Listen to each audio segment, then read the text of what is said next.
Bonjour à tous, aujourd'hui on est au Games Tour Festival, c'est le deuxième jour où on est présent avec les Seigneurs d'Outre-Monde et je profite du fait qu'il y a un super décor de Imagivienne en fait juste à côté de notre stand pour faire une vidéo un peu exceptionnelle où je vais tout simplement vous lire le prologue de Carrousel Funeste. Donc Carrousel Funeste, ça c'est la première édition du tome 1 et comme je vais bientôt le rééditer, je voulais vous montrer un peu à quoi ça ressemble.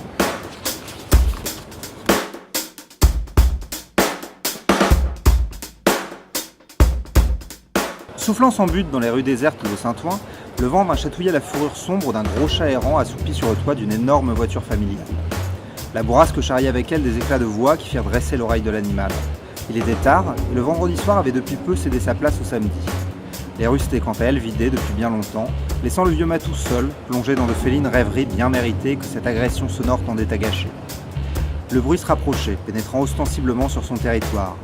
Il entr'ouvrait un œil, pour mieux en estimer la distance, puis laissa échapper un bâillement navré. Il s'étira avec paresse, sans cesser d'être attentif à l'intrusion, puis, lorsqu'il estima trop proche pour être supportable, bondit sur le trottoir avant de se glisser sous un véhicule dans un même mouvement gracieux et sans que les deux passants ne le remarquent. Sautant d'ombre en ombre, il disparut bientôt vers des cieux plus paisibles, tandis que la discussion qui l'avait troublé se poursuivait. Il est quelle heure maintenant ? Je sais pas, il doit être dans les 2 heures. Ah super, donc il n'y a plus de métro en plus. On est juste niqué. Si on trouve pas, on est bon pour rentrer à Pince. Génial. T'es super chiant à te plaindre tout le temps, Richard. Tu sais ça ? Il est 2 heures, je gèle. Tu m'as fait quitter une soirée chiante peut-être, mais où j'avais un bon plan cul et tout ça pour que dalle. Alors je me trouve bien gentil. La grosse rousse à lunettes, c'était ça ton bon plan cul.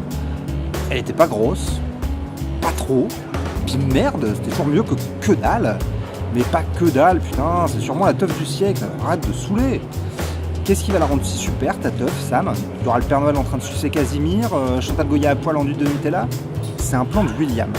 Des mecs qui veulent se lancer sur le marché avec une nouvelle dope. Alors ils organisent une petite sauterie avec des fonds gratos à gogo, ils ont invité la crème du clubbeur franchouille pour faire la teuf. Bref, il y aura tellement de dope que tu pourras en foutre dans ton doggy bag avant de partir, sans parler des bombasses shootées jusqu'aux yeux. Putain mon salaud, c'est pour ça que t'as laissé l'IA en plan tout à l'heure. J'ai pas signé de contrat d'exclusivité, ok ? Le rat, j'hallucine. Tu me donnes quoi pour pas que je lui crache tout ? Je sais pas, ta mère sait finalement pourquoi il y avait du vomi dans le coffre de son coupé sport ? Très drôle. N'empêche que pour l'instant, ça fait des heures qu'on tourne pour que dalle. Et quel casse-couille tu fais, merde. Tiens, regarde, si je me trompe pas, ça doit être là.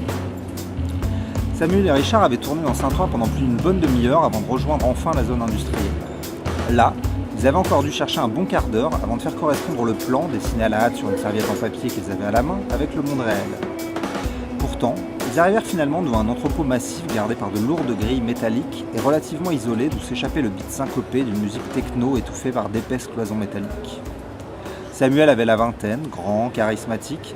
Il avait le regard azur et une longue chevelure blonde ondulée qui lui conférait des allures de grand fauve. Il avait quitté ses parents, forcés et contraints à l'âge de 18 ans, et vivait depuis aux dépens d'autrui, profitant sans répit de diverses ficelles et autres magouilles. Le chômage était presque un but en soi à ses yeux. Totalement intégré à la société de consommation, il était l'incarnation humaine du concept de marque, inutile et coûteux, mais étrangement indispensable. On s'accordait à reconnaître à demi-mot que Samuel offrait une forme de valeur ajoutée à la vie par sa simple présence. Il était une plus-value sur l'existence. Ce talent rare lui avait fourni un réseau de contacts étendu qui lui permettait d'obtenir à peu près toujours ce qu'il voulait et ce, sans le moindre contrepartie. Dire que la vie était facile pour Samuel serait donc plus qu'une lapalissade, un véritable euphémisme. Richard, lui, était d'un genre bien plus commun. Pour faire bonne figure avec Samuel, disons qu'il avait tout du stéréotype du bon copain. Physiquement quelconque, intellectuellement banal, il en devenait l'accompagnement idéal. Il était ce que les journaux féminins nomment un basique, comme un petit top blanc ou un jean moulant, un vêtement simple et sans grand intérêt que tout le monde possède au fond d'une armoire et qui, par son efficace simplicité, met en valeur d'une façon remarquable le dernier accessoire tendance, du sac à main Gucci à la casquette Vuitton. Richard et Samuel s'étaient trouvés voilà maintenant 2 ans, par hasard, au cours d'une soirée et, dans un accord tacite d'intérêt mutuel, ne s'étaient plus quittés depuis. Leur rapport avait mué avec le temps une forme de relation symbiotique du genre arbre-champignon pour s'éloigner le plus loin possible d'un quelconque rapport humain. C'est d'ailleurs cette association toujours profitable qui les avait menés en cette fraîche soirée d'automne devant ce monolithique bâtiment d'acier. La lourde porte métallique de l'entrepôt n'offrait aucune résistance à la poigne de Samuel.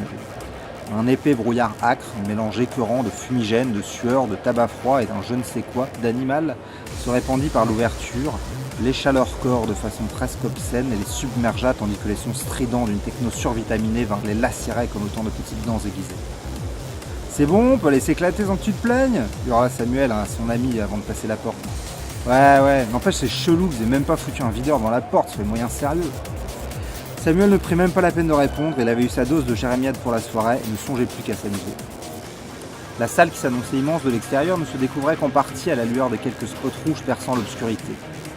Baignés dans la fumée, révélés sporadiquement par de faibles lumières, les danseurs ondulants évoquaient des corps rescapés ballottés par une tumultueuse mer de sang. Samuel s'enfonça dans les ténèbres de la salle, de la démarche légère et assurée du prédateur sur son territoire. Il se mit à la recherche des gens qu'il reconnaîtrait, la réciproque étant moins vraie, et qui pourraient lui faire profiter au mieux de la soirée. Laissé à l'abandon derrière, Richard opta pour son habituelle technique de repli. Rassemblant le peu de nonchalance qu'il se connaissait, il se rapprocha du mur le plus proche à la recherche d'une chaise ou d'un fauteuil qui pourra l'accueillir le temps que son ami lui rapporte les bénéfices de sa civilité.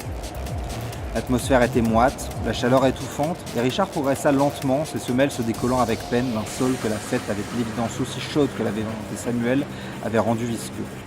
Finalement, il se laissa mollement glisser sur une banquette en sky qui vint à croiser sa route, non sans remarquer le corps à moitié dénudé d'une jeune fille à stone à ses côtés.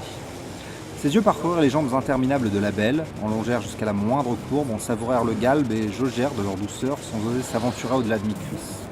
Qu'importait la grosse rousse, Richard se dit qu'il avait finalement bien fait de suivre Samuel. Il jeta un œil aux alentours et remarqua, négligemment abandonné sur la table basse devant lui, diverses doses de ce qu'il identifia comme la substance illicite sponsorisant l'événement et qui n'attendait que d'être consommée. Richard saisit un petit sachet entre ses doigts, l'ouvrir d'un geste sec et ferme qui trahissait l'habitude et savoura du bout de l'ongle l'échantillon. La soirée ne faisait que commencer. De son côté, Samuel poursuivait sa progression. Au radar complet, il ne voyait pas vraiment devant lui, mais peu importe. Il fallait juste qu'on le remarque lui. S'enfonçant sur la piste, il réprima avec peine une étrange impression. La soirée était prometteuse, il en savait quelque chose, et malgré tout, un sentiment inexplicable ne l'avait pas quitté depuis qu'il avait pénétré l'entrepôt. Le genre de sensation qui se glisse insidieusement le long de votre jambe, vous entre dans le fondement sans demander votre avis et qui, en une fraction de seconde, se mue en peur panique. Une impression n'étant jamais rien d'autre qu'une impression, Samuel fit taire son instinct afin de profiter au mieux de la soirée. Il parlait tout de même de dope à volonté. Contrairement à ce qu'il aurait cru, la piste de danse n'était pas bondée. S'étonna de n'y croiser qu'une dizaine de personnes à peine, s'agitant, oscillant plus que dansant. Tous semblaient en transe, de véritables morts-vivants. Samuel songea que la drogue avait déjà bien circulé. Il déboutonna sa chemise, l'atmosphère était étouffante. Sur la piste, au centre de la salle, et malgré le fait que les lumières l'aveuglaient, il avait un meilleur aperçu de l'entrepôt. L'ambiance avait quelque chose d'irréel, car hormis la musique, il régnait un calme lugubre. La sensation poursuivit son chemin le long de sa jambe. Les yeux dans le vague, le visage bercé d'une douce tiédeur, Richard s'enfonçait dans les brumes hypnotiques de la drogue. La salle sembla ralentir devant ses yeux, les danseurs lui parurent soudain plus nets et il se laissa couler sur la banquette aux côtés de sa voisine. Et sans s'exacerber, la musique lui parut soudain oppressante, l'odeur agressive et surtout, il sentit une matière visqueuse et tiède recouvrir peu à peu sa joue. Affalé tout du long sur le canapé, il bouscula sa voisine qui tomba par terre. Richard écarquilla les yeux, il était en plein bad trip. Son bras, tout comme une partie de son visage, était couvert du sang et seul le tronc à moitié dévoré de sa voisine roulait à même le sol, ses jambes restant campées sur le futur du canapé. Perdu entre hystérie et inconscience, Richard se releva d'un bond et glissa sur l'épée liquide sombre qui dégoulinait du canapé. Il s'abattit complètement abasourdi dans la mare qui chicla de toutes parts et le macula de sang. Éclaboussé au visage, Samuel essuya d'un revers de main dédaigneuse qu'il pensait de la sueur. Il ne comprit pas tout de suite en voyant le rouge sur sa main, songeant que c'était là l'effet des spots. Puis, le danseur à ses côtés cessa de bouger pour s'effondrer, inerte, tel un pantin désarticulé. Samuel, pétrifié, regarda le corps se vider de tous ses fluides. Le flot ininterrompu s'étendait tant à ses pieds qu'il eut l'impression qu'il allait l'engloutir. Soudain, la surface du liquide se mit à frémir. Par-delà la musique, Samuel entendit comme un crissement sur le sol, suivi d'un souffle rauque régulier. Il réalisa ce qu'il aurait dû comprendre plus tôt, les danseurs n'étaient plus que des cadavres en pièces. La musique couvrait désormais à peine le plic-ploc obsédant du sang qui goûtait de leur corps. Une lourde patte s'écrasa sur le béton devant Samuel. Ses yeux la détaillèrent pendant ce qui lui parut une éternité avant d'oser remonter plus haut. Elle devait avoir la taille de son propre torse et ses griffes devaient mesurer autant que ses mains. Elle était couverte de longs poils aussi sombres que la nuit et éclaboussée de sang comme le ciel est parsemé d'étoiles. À chaque nouvelle information qu'assimilait son cerveau, Samuel réduisait d'autant son espérance de vie. Son regard remonta tout de même le long de la patte jusqu'à la gueule béante ouverte au-dessus de lui. Un mince filet de bave s'écoula sur son front et longea le coin de ses yeux, singeant les larmes qu'il n'arrivait pas à voir. La créature faisait autant de bruit qu'une locomotive, et dans ce grondement pétrifiant, Samuel entendit, lointain, les cris de Richard qui lui donnèrent la force de prendre ses jambes à son cou. Le jeune homme patinait dans le sang, ce qui l'empêcha de courir vers la porte d'entrée aussi vite qu'il l'aurait voulu. Il essaya d'hurler à son ami de faire de même, mais eut du mal à émettre autre chose qu'un crouillement de terreur.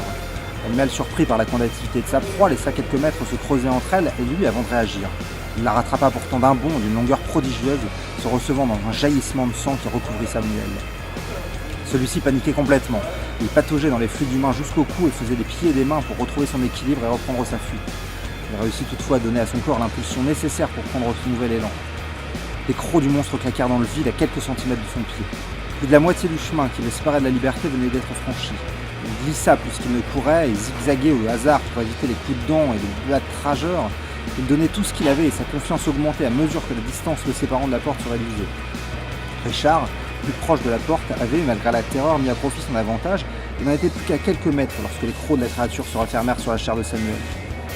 Son hurlement de douleur remplit tout l'entrepôt, couvrant jusqu'à la musique. L'esprit embué, Richard hésita un instant. Il n'avait jamais eu l'âme d'un héros. Sa main se referma sur la poignée de porte. Le cauchemar prendra bientôt fin.